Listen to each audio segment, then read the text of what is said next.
You're listening to Secure Ventures, a show that follows cutting-edge founders in the cybersecurity space to understand their plights, glories, and revolutionary products. I'm your host, Kyle McNulty.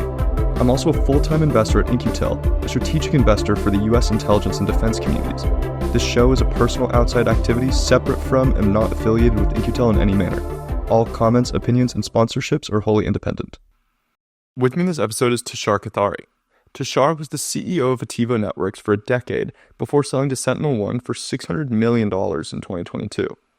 Attivo Networks built deception technology which would trick attackers into attacking fake infrastructure. A common form of deception is a honeypot, which is an intentionally vulnerable server, so defenders can gather information about attackers such as their IP address or attack techniques. Attivo provided comprehensive deception solutions and served 5 of the Fortune 10. In the episode, we talk about Tushar's learnings from a decade at Cisco, the unique origin story of Attivo and its founders, and the sale process to SentinelOne. This episode is brought to you by VulnCheck. VulnCheck helps teams defend against weaponized exploits by delivering the most comprehensive vulnerability and exploit intelligence in the market today. VulnCheck gives enterprise and federal teams better, faster data so they can autonomously prevent exploits and reduce risk and outpace adversaries. So what's different about VulnCheck? The company delivers its solutions to teams in machine-readable and consumable formats for a truly autonomous approach to vulnerability prioritization and exploit mitigation. VulnCheck has close to 300 million unique data points, which is 5 times the exploits of ExploitDB, and 200 plus CVEs packaged into complete detection artifacts for proactive teams. VulnCheck provides a full suite of solutions to enable teams with rapid adoption of VulnCheck data, including its community tier of offerings and its enterprise-class solutions, exploit and vulnerability intelligence, and initial access intelligence. With VulnCheck, teams can proactively defend against remote execution events, enrich every data source, and continuously outpace adversaries. If you're interested in learning more about VulnCheck and checking out the free community edition where you can play with their database of known exploited vulnerabilities, please click the link in the show description so they know you came from the podcast. Tushar, thanks for coming on the show. Thanks, Kyle. Thanks for inviting me. Yeah, absolutely. It's a pleasure. So take me back towards the beginning of your career. To my understanding, you were a VP at Cisco in networking from as early as 1995, so almost 30 years ago at this point. That's a long career in networking, and also a good reminder of just how long Cisco has actually been around for. Like, you think about kind of innovative companies in cybersecurity today and some of the established players. It is amazing to think of how much impact they've had. I'm sure your introduction to networking came well before you were even a VP at Cisco, right? So back me up even before 1995, which is kind of like where your career starts in my mind, or at least according to your LinkedIn. How did you first get introduced to networking? Yeah, so I was actually working for a company called National Semiconductor, which made chipsets for networking products, like for the adapter cards and repeaters and switches in those days. And so I had pretty strong familiarity with the networking and technology. And that led me to Cisco and joined them in 1995. And it was a great ride. Learned a lot, worked with the best of the best at that time. And a lot of those lessons are still with me and have been very instrumental in my success to date. What was it that originally captured you about networking and technology more generally? I think like today in whatever mid 2020s, so many kids are raised on the idea that like technology is a great career path to go ahead and pursue. And you have classes as early as high school or middle school or even elementary school at some points. But that wasn't the same in the 80s or 90s, where everyone's getting pushed in this direction. So what was it that really kind of called to you about this field? Actually, even in the 90s and 80s, I mean, I think the technology was where the innovations and wealth was created. So anybody with a little bit of ambition would tend to end up there. I had a computer science degree and had done a lot of work. Actually, funnily enough, my thesis and master's was in artificial intelligence. In those days, we did a lot of things, but very limited by the compute capabilities. Yeah. So never imagined the world where so much compute was available to overcome inefficient algorithms and brute force through massive amount of data. So, but out of curiosity, what was the like high level synopsis of your thesis? primarily we were looking at self-learning, like, Yeah. this classic problem called monkey and the banana, and you teach monkey how to pick up the banana and climb the ladder, and what are the steps and how a monkey learns, and and try to mimic that in a computer algorithm. Yeah. It's like early reinforcement learning. Yeah, exactly. Yeah. Oh, So, fascinating. Yeah, that was certainly fun. has come a long way. You've obviously witnessed Yeah. a lot of change in the technology Yes. ecosystem over time. So Yes. that's maybe a good segue. Again, joining Cisco in 1995. Obviously, Cisco has changed a lot today, but Cisco also changed significantly just in the time that you were there. What were some of the like interesting evolutions that you saw just in terms of how the company operated, how the company positioned itself, and just the kind of overall Cisco strategy over that decade or so that you were there? A lot of important learnings and a lot of inflection points. It was great to work with people like John Chambers and Charlie Jankar and a few other leaders I interacted with a lot. And one of the things I learned, so when I was at National Semiconductor before, which was in the chipset business, there was this huge debate between different technologies, which one is better and which one is what get adopted. If you remember the days of Ethernet and token ring and so on. And I was kind of trained to argue passionately which technology was better. One of the first things I learned at Cisco was that Chambers and other leaders always said was that we are not in the business of telling customer what they need. We are in the business of providing them what they want. So our whole strategy was, if you want this, we'll give you this. If you want that, we give you that. We're not telling you that you belong in this camp and you must follow our religion, so to speak. So that was a great learning, and that remained with me and was a big reason why I was successful at Attivo Networks as a CEO.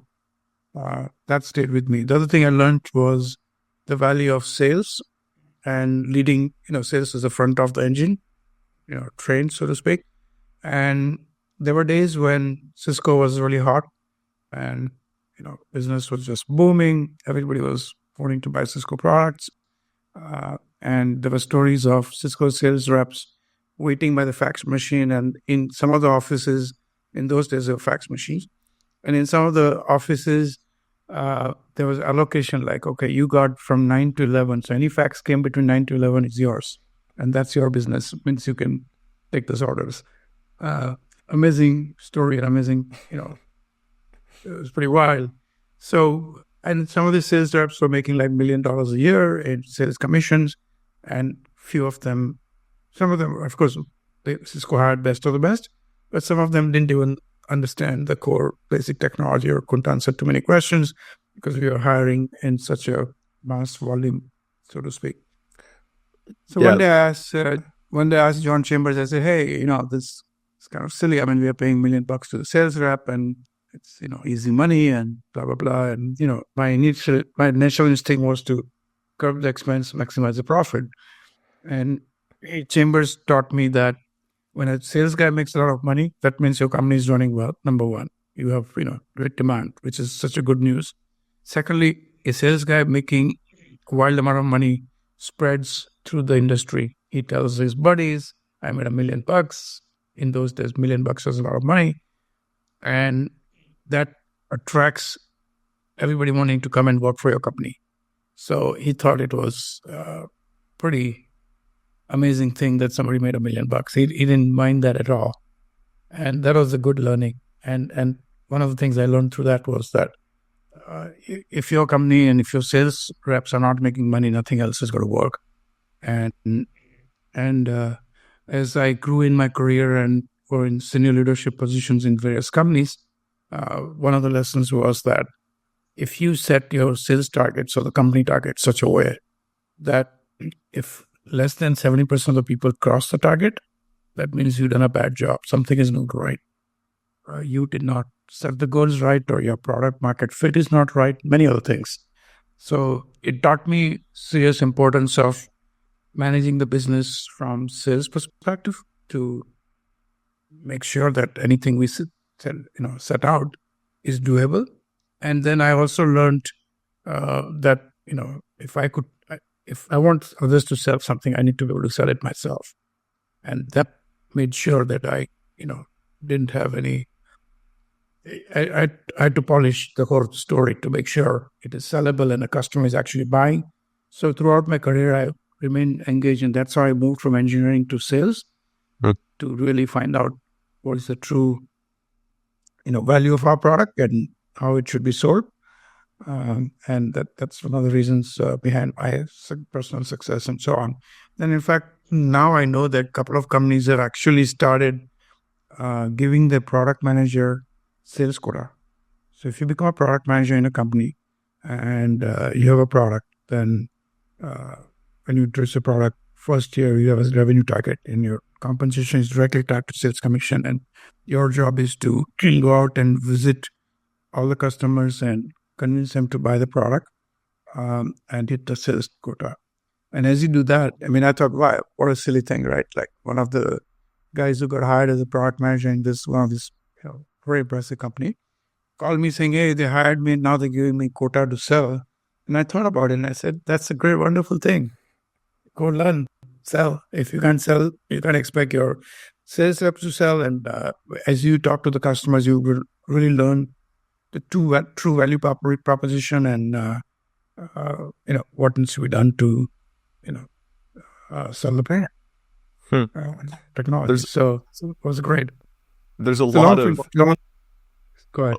A lot of really valuable insights, I think, to unpack and everything that you just said. First of all, the one thing that came to mind is I've had salespeople complain to me before about having like a less advantageous region that they work in compared to one of their other coworkers, right? Which, based on this story, sounds a whole lot better than having like the graveyard shift on the fax machine where you get like the midnight to 2 a.m. Hey, if any faxes come through in this window, then that's your business, buddy. Like, yeah, good luck to that guy. It was like heavy demand, those all orders, so easy selling. Oh, okay. There you go.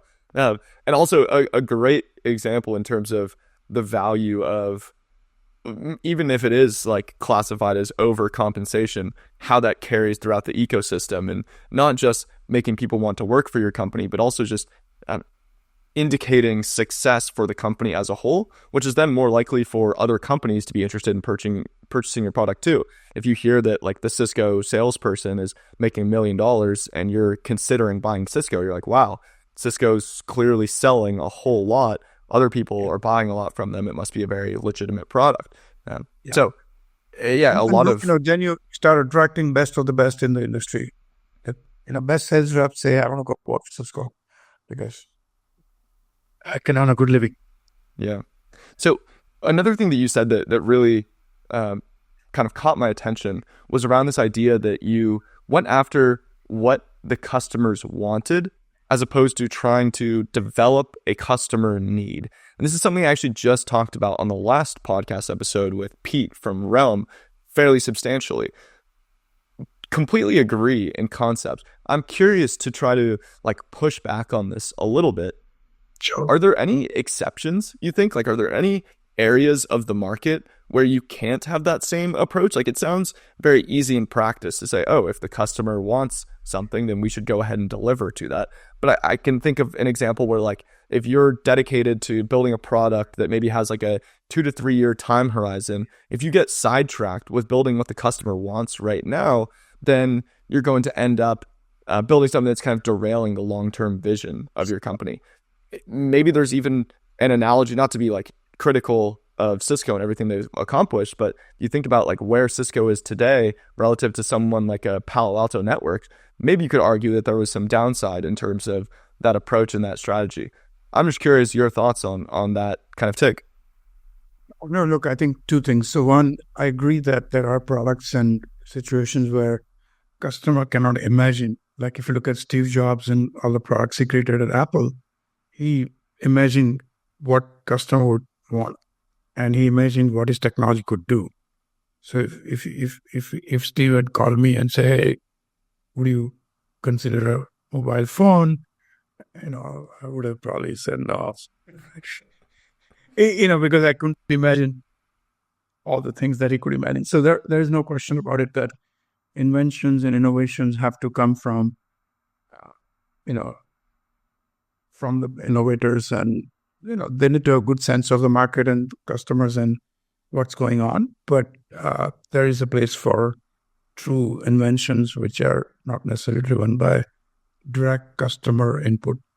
Now, having said that, once, companies like mine and Cisco and others, once you have a platform, and in my case, I had a lot of experience and a very good engineering team, that we designed the platform such a way that a lot of the customer requests were incremental addition versus redo the product. And if a customer wanted something which meant that I had to redo the product, or then I would not, or then I would take a very serious consideration whether I want to do that or not, and what implications it will have in my overall goal of reaching certain, roadmap and milestones. So if I keep getting detracted and do everything customers ask for, it won't work. But on the other hand, we did it in such a way, and we were so responsive, so efficient in our company. Decisions were made within 20 minutes after considering pros and cons of a particular feature request from a customer. And instead of debating for 3 weeks, we got it done in 1.5 weeks. So it was very, very efficient. And, our market space was still evolving, emerging. So we didn't have a ready demand to service. So we had to create the market, create the demand, and convince the customer that you need this. It was a little bit like medicine in search of a disease. So we, would a customer would give us some suggestion or improvement that would make it more valuable for them. And often over the weekend, we developed it, and Monday we had a demonstrable product. We were very agile, very hardworking, very motivated. Everybody was singing from the, so those things made us, more valuable to our customers, and we created such a substantial lead over our competitors that it was a no-brainer. So, and competitors were pitching one capability versus another, and we had both the capabilities. So if you want this, yep, sure. If you convinced that's how it works, we have it, and so on. And anyway, all of those things, we did it very efficiently, so it worked out for us. But yeah, there could be a point where you may have to think about it. This is going to derail the forward progress of the company, and maybe I don't want to do it. It's a good point that responding to customer wants does not necessarily mean responding to all customer wants. And there's still some kind of like diligence and selection process that you have control over as an executive in terms of, okay, which of these are actually strategic to us. I think that's a great clarification. So let's talk about the next stage of the journey then. You end up working at Attivo very early on and lead the company for most of its kind of decade-long existence before the sale. But you actually were not one of the original co-founders. Tell me a little bit more about this story and kind of how you originally got involved at Attivo and what these kind of early days looked like.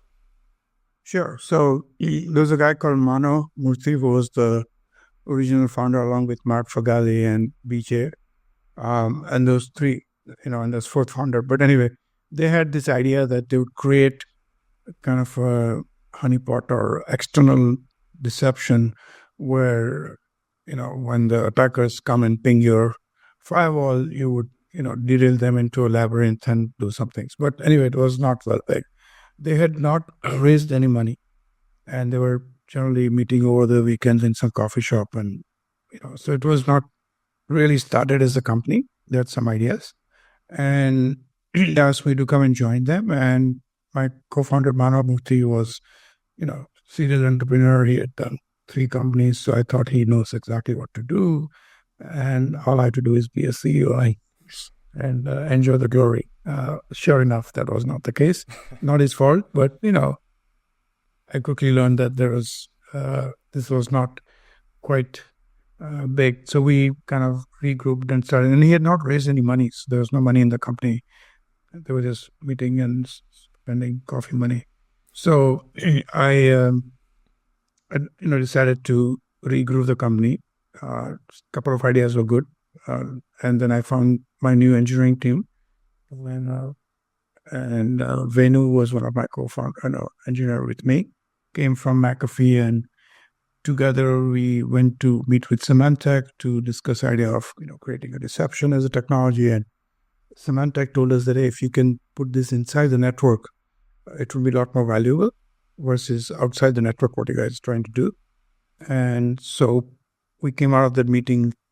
Venu, my co-founder, our engineering leader, decided that he could do that and he could deliver a product in 90 days. So we did that, and he just really went all out and produced the initial prototype working product, what we call it, I guess, MVP today, or minimum value proposition. Anyway, so that's what he did, and I funded the company myself, wrote the first check, and then we went around and raised a seed round for about $2.6 million and got started. And then the idea of deception fundamentally is very, very good. The big difference in deception versus any other technique is that in case of deception, the attacker finds you. In case of a lot of other technology, you have to go find the attacker, right? So think about it. If you have a mouse in your house and you want to catch a mouse, the best way is to put a trap, some cheese, and some breadcrumbs, and mouse comes to it. Alternative is you take a AK-47 and go through every room and try to find him and shoot him, right? Very expensive and very inefficient. So fundamentally, technology is just super. It has so much benefits. So what we did was we came up with technique to put a layer of deception, fake information, fake servers, fake assets in the network in a manner that would be attractive to an attacker. And, if you walk into a house, you don't go looking for where the restroom is, bathroom is, where it is because you already live in the house. But if a new guy comes in or attacker comes in, he has to go looking. And the whole technology was designed such a way that the moment he looks for it, we show him fake doors and fake bathrooms and all kind of stuff. And we know that if he enters that means it's not you, it's a bad guy. So it was very, very efficient and very intelligent. And as a result, we were in 5 of the Fortune 10 companies. And so the best of the best realized that there's nothing more efficient than deploying a layer of deception technology, because that's something that attacker cannot anticipate, cannot find easily. We become very, very good in creating very authentic assets that looked exactly like the real stuff. There was just no way to tell the difference. And we were very innovative and continued to evolve and all that. So it was a great capabilities. Unfortunately, it didn't take off as a category because some of our competitors, there were 5 or 6 competitors, and they did a pretty shabby job and, used the same word as deception and then did something else or whatever they did. And quite frankly, the category was created as deception, which was, I think, a wrong thing to do, because deception is a technique, not a use case, So it's a technique that can be applied to various use cases in various ways. We do it throughout our life and everywhere else, right? So it's just a technique, but the use cases and what we developed was very good. So our whole mission was to detect the attackers as early in the attack cycle as possible. And we did that using deceptive techniques. And then over time, we learned that typically attackers, once they got inside the network, needed some identity and credentials to move around, escalate the privileges. So we created techniques to derail him, deceive him, give him fake information, fake ID. When he looked for ID, he usually went after Active Directory, with capabilities where we would intercept the response from the Active Directory, insert fake information, and derail him while the SOC was able to get to the incident. So a lot of things we did, and eventually we migrated into an identity threat detection response, which was our ultimate reason for success. We become very valuable to endpoint providers. I want to come back to the technology piece in a second, to be sure, and talk a little bit more about that. But first, I also feel like I need to drill into this kind of founding origin story just a little bit further, because I think there's so many founding stories, like teams that have been full of kind of controversy in the early days that have become very popular in the media, whether it's the early days of Facebook, now Meta, and the founding split there. The teams that Elon was involved in, his biography did a fantastic job highlighting like his need for control and all these companies and the strife that created in these teams. I mean, looking back on Attivo, it seems like one of those things that, hey, everyone turned out for the best and kind of happily ever after turned this idea that was just some people chatting idly in a coffee shop into a business worth hundreds of millions of dollars. Was there more to the story, or was it really that just kind of like everyone was happy with how it all turned out? No. So when we started and when I finally made the discovery that, we were not as further along as I would have thought, and we needed to restart, and it's not really a company because we're not raising any money, did have a bank account, this and that. So, but they had, created a cap table and distributed the stock very generously to themselves and a few others who joined for the coffee in the morning. So the currency of compensation was percentage of the company. So if you wanted to come work with us, I'll give you 2% through. I guess handing out percentages, which is at the most you could do 100. And everything was finished by the time I got there. I say, hey guys, this is not how it works. So either we can restart a new company or you guys give back all this equity. And graciously, the original founders gave back the stock, and I was able to reorganize the company without having to restart and do more drastic things. So that was very nice. And then they, stayed with me and continued to help me.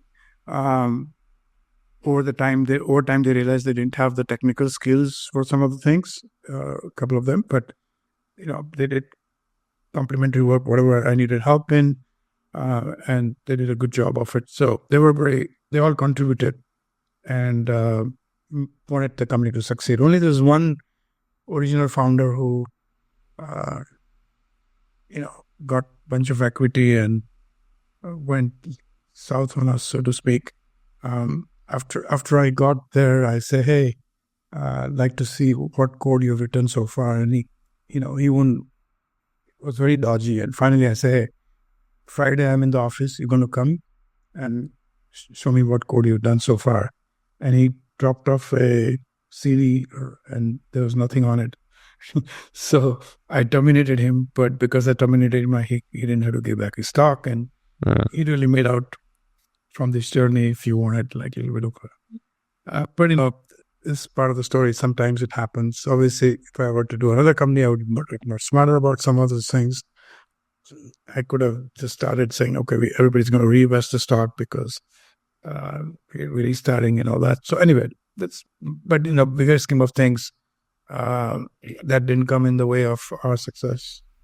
Yeah, I think there are some great lessons in everything that you just described, though, as well, right? In terms of like working with that original team to make sure everyone was on good terms for when you restarted the company.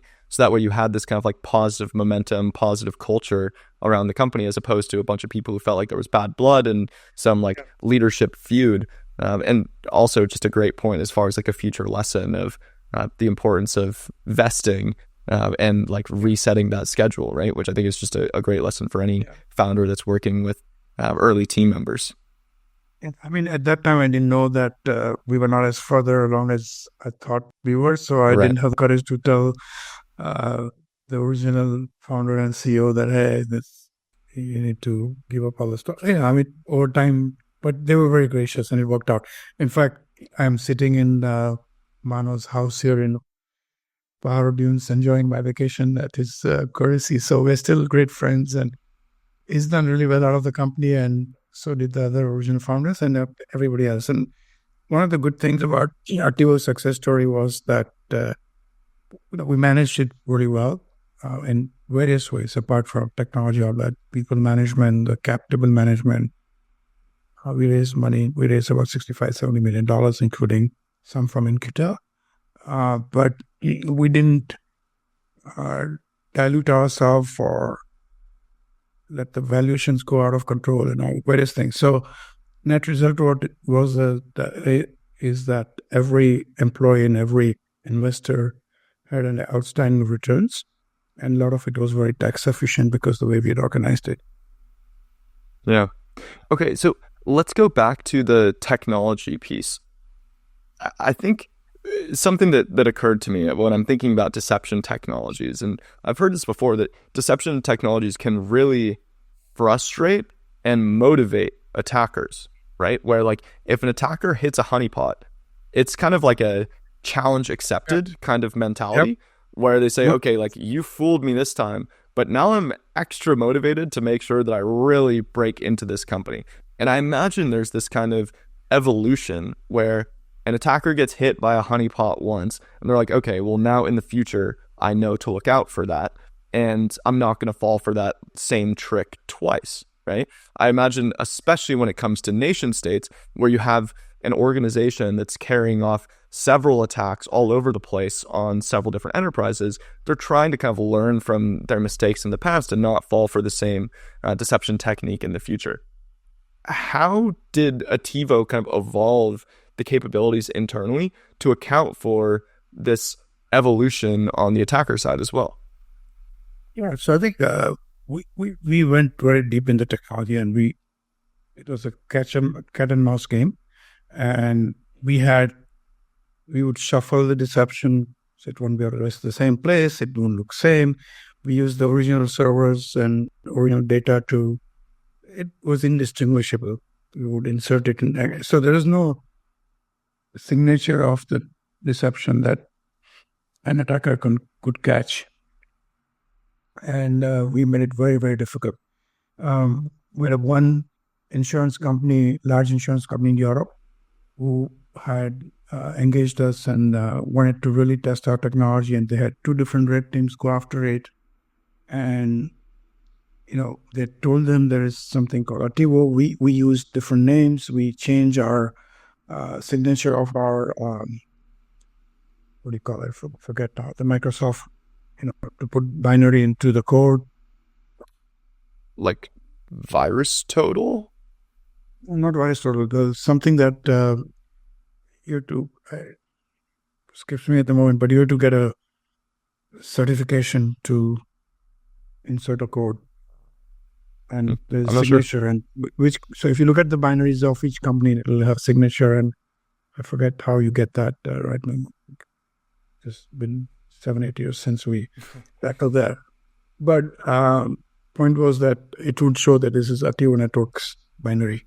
To get like a hash validation, you're saying, for something, yeah. So if you look at the directory and see all the all the binaries, it would have some signature on it, which allows you to insert it. So we would put fake names. We won't put Attivo name. We would do all kinds of things. We would pose ourselves as a HP printer. Many different things we did to maneuver the attackers, and then we shuffled it. And then the other thing we did was, a lot of attackers who really want to do homework, just like you look me up on the LinkedIn. They would go look up on GitHub and other places to see what's out there, and we would put fake information out there for him to find it. So it was very fascinating field and just a lot of fun. And for an attacker, we were the most expensive problem if he was determined to get around us. So through our times, nobody really beat us. Nobody got around us successfully. We had hundreds of red teams go after us, and likewise some attackers. So far, we had succeeded. And we always stayed ahead and added new variants and new capabilities. And some of it at George's suggestion, we did some reshuffling. So after one session, the servers would appear in different place, so that what the attacker learned from previous exercises is no longer valid. You mentioned something really interesting right there, which is the idea that you were the most expensive for an attacker to come up against, right?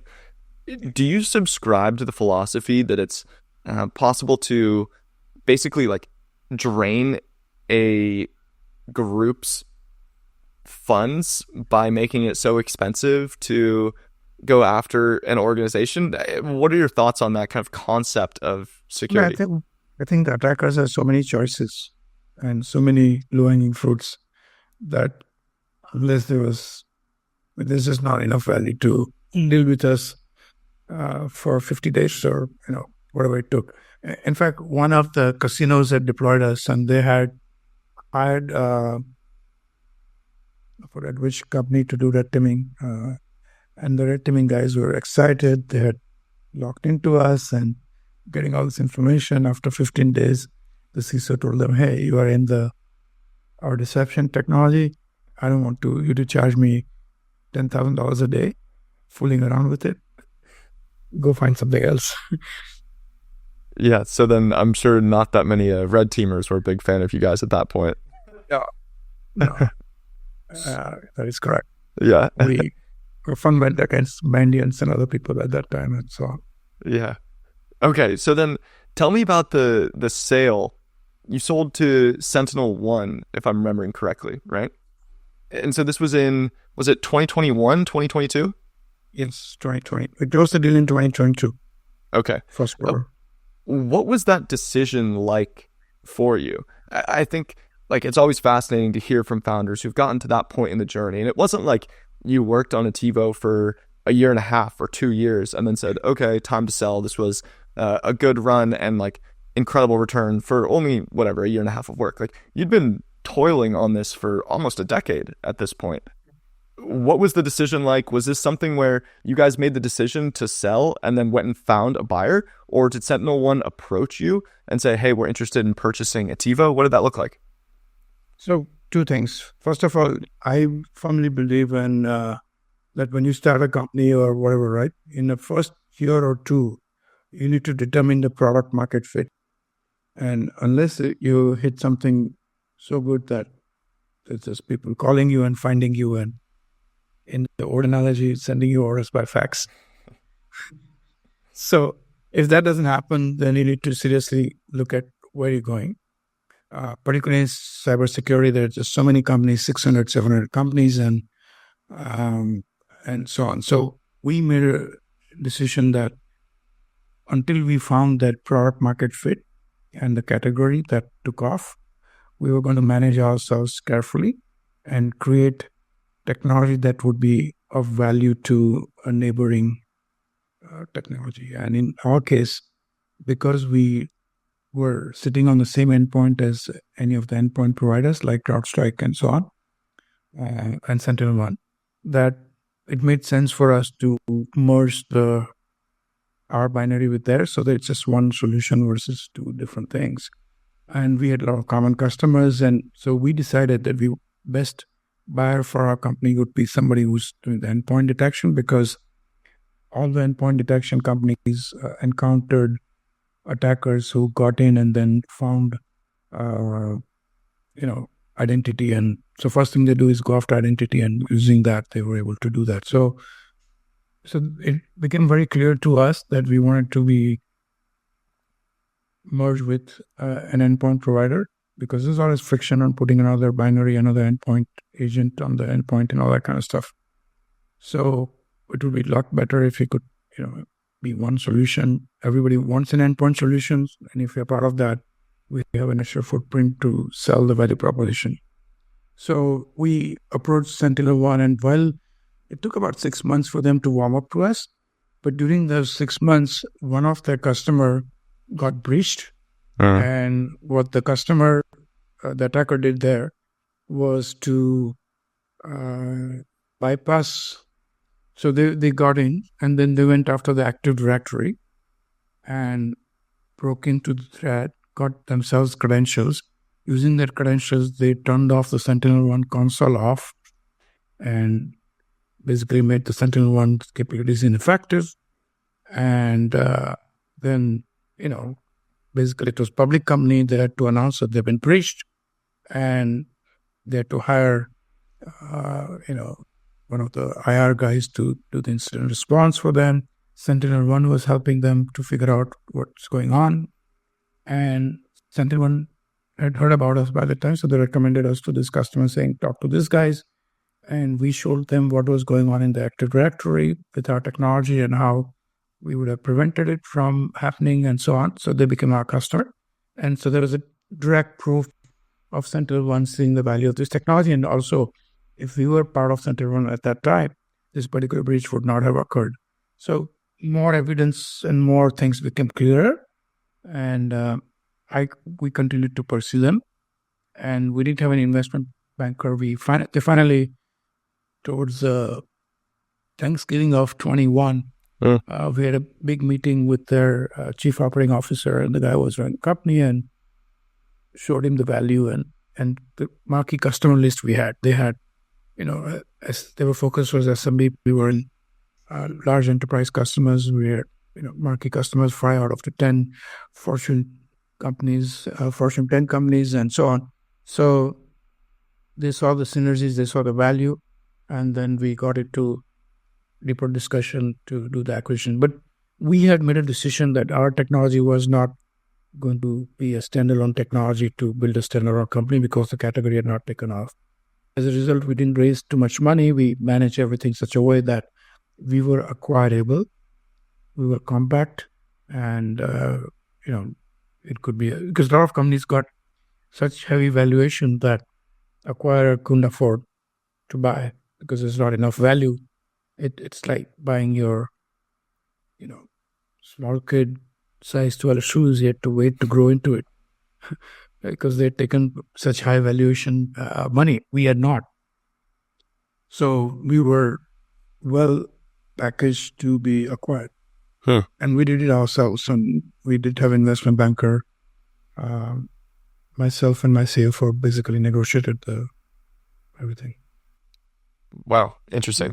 Other important thing I'll tell you, and before I forget, is that I wrote the first check, and I continued to invest through the Series B in our company, my own money, at the same valuation as the investors. So, and the 2 reasons for it. One, I wanted to bet on myself. That is one. And second was that if it was my money, I was going to make the much more thoughtful decisions, which I did. I didn't raise too much money because I didn't have use for another $100 million. Towards the end, we were offered, $100 million at unicorn valuation, and the technology and the demand had not taken off enough that I could use that money to convert into value and additional revenue for the company. So I declined to do that. That's a really fascinating dynamic, actually, the ability for like an existing CEO to be investing in each round, which then shores up like a larger equity percentage. Yeah, that's super fascinating. I'm also curious, just thinking about that acquisition process.